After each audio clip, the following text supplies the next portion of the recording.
Hi guys, it's Prae here, and welcome to my Demon Hunter weapon guide. I'm going to be talking about the different weapons available for a Demon Hunter, and the most desirable affixes versus the least desirable ones. So at the end of this video you should be more in the know about what to buy or what not to buy on the auction house, and I hope you enjoy it. So I'll start off by talking about the different types of weapons that are available for a Demon Hunter. The first weapon I'm going to talk about is the crossbow.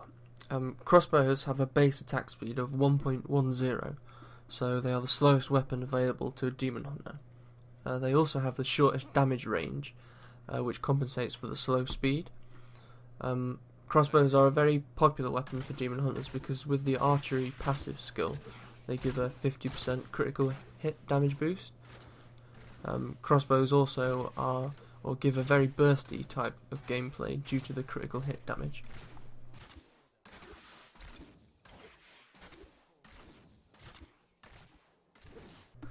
The next weapon I'm going to talk about is the bow. The bow is a faster weapon than the crossbow with base attack speed of 1.40. To compensate for the increased speed, bows have a wider damage range, which means some hits will be a lot lower than that of a crossbow. With the archery passive, bows also receive a flat 15% damage boost, which is a very attractive bonus. And finally, the hand crossbow. The hand crossbow is the fastest of all the weapons available for a Demon Hunter, with 1.60 base attack speed, but with the largest damage range. This means the hand crossbow can shoot the most amount of arrows, but sometimes you'll have a low hit and sometimes it'll be a much higher hit because the range is so large. The hand crossbow can also be used with a quiver, a shield, or another hand crossbow in the second slot. You should also note that the with two hand crossbows equipped, you get a 15% attack speed boost, which basically replaces the average attack speed on a quiver. It's also worth to note that it's not worth having two one-handed crossbows unless you have two really good rolled crossbows, so they both want critical hit damage on, they both want a socket. One's gonna need to have max discipline on, and hatred regen as well is also really desirable. So next I'm going to talk about the most desirable stats for all the crossbow, bow and hand crossbow, except the hand crossbow is slightly different, where it can have hatred regeneration and also max discipline on, whereas the crossbow and the bow can't have those. So the most desirable stat is going to be basically flat damage increase. There is a percentage damage increase affix, which increases damage all the way up to 50%.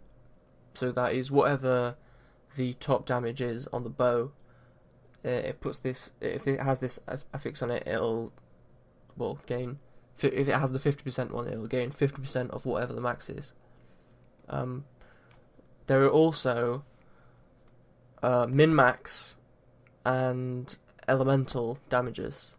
Now, min-max is actually one affix.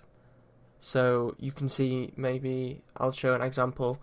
You can see min damage increased by 200 and something, or max damage, and then max damage increased by 200 and something, and that's counted as one affix. There's also the elemental damages. Now all of them are the same, apart from the cold one. So they all don't actually really do anything at all, apart from increase your damage. Except for the cold one, which will actually have a chance to slow the opponent. But the only drawback of the cold one is that the maximum amount you can get on a bow or a crossbow for the cold elemental is 399, whereas all the other ones like arcane, fire are 667. So that's something to bear in mind. Also, the min-max and elemental damages seem to both only, like, for example, I've seen bows and crossbows with min-max and elemental at the same time, but the min-max damage will be really low, so it seems that they both multiply together to make up to a certain point, which I'm assuming is 667, but I could be wrong there, but I mean that is what I've seen. And these elemental and min-max can both be applied to a weapon that already has a percentage damage on. So something can have 50% damage, and then it can have an elemental damage, or a min-max, or both. So the second most desirable stat, although every bow should have this one on really, any effective bow, is going to be critical hit damage increased by, and then followed by a percentage. I'm not actually sure what the lowest percentage is. I haven't seen anything below 40%, but it goes all the way up to 100%, and obviously the more the better, but also the more critical hit damage it increases by, the more it's going to cost you. If you're just starting out on a demon hunter, you're probably going to be looking at a bow or a crossbow from between 900 to 1000 DPS to start you off. I mean, you can get those kind of bows relatively cheap. So the third most desirable stat, I feel, is to have an extra socket on. But like I said before, if you're just starting out on a demon hunter, this is going to bump the price up, exponentially. It'll just be so much more expensive to get a bow or a crossbow with the critical hit damage affix and then a socket as well. So for a while you might not be able to afford one of these, but the extra socket you're going to be putting in an emerald gem in, which also increases your critical hit damage. So your weapon is like your main source of critical hit damage, and with the right amount of, or enough critical hit chance, this is going to be a massive DPS boost. Alright, so the next most desirable stat in terms of damage is going to be increased attack speed, although it's very rare that you will find a decent bow that's got critical hit damage and a socket and attack speed and dex, and elemental damage and percent plus damage at the same time. But I'm still going to put it in here just because, if there is a godly bow to be dropped, it's going to have increased attack speed in, but don't get your hopes up in finding one of those. So I'm just going to take this opportunity to mention dex. If you don't know, well, you should know that dex increases your damage by, one dex increases your damage by 1%. So you should pretty much be always looking for dex on items. It's kind of hard to find them on weapons with critical hit damage and a socket and all these other things, but I mean, I can't really put it as an affix that you want in a certain order, because you always want that. You always want dex.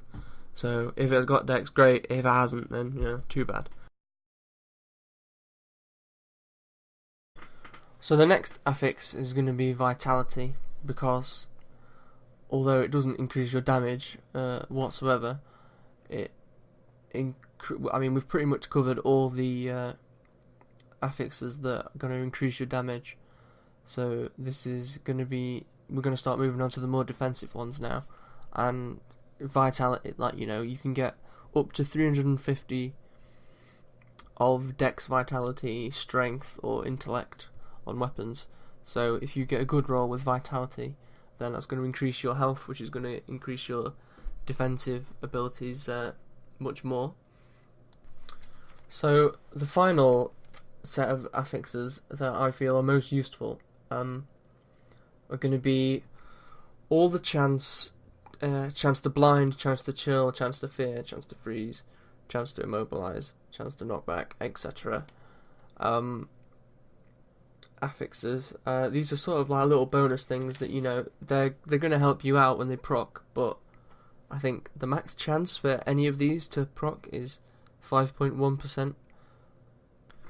But you might only get a weapon with 2.6% chance to proc one of these, so they're definite little bonus things that will help you out, but you can't rely on them. And I'm going to put them in order of what I feel is most useful. So Knockback and Fear I think are potentially the best ones, followed by Stun, Immobilize and Blind, and then coming up in the rear it's Slow, Freeze and Chill. So there is also all the life-based affixes, so Life Steal, Life on Hit and Life After Kill. I'm going to put them in the order of Life Steal being the most useful, because the max chance it has is 3%, so 3% of your total damage is stolen back as life. And then Life on Hit, and the max is 959, so every time you hit something you get 959 life.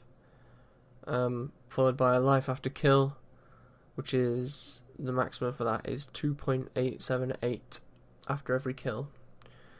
And then there is Ignores Durability, and which is actually, I mean, quite useful because you don't have to pay repair cost on your weapon. And then followed up by Reduced Level Requirement, which is utterly useless because you are level 60 anyway. Right then, in summary, depending on your wealth, you'll be wanting to go for a high damage weapon with crit damage already on, a socket, and with a mixture of vitality and dex. 1k DPS is good, while 1.3k DPS is really good.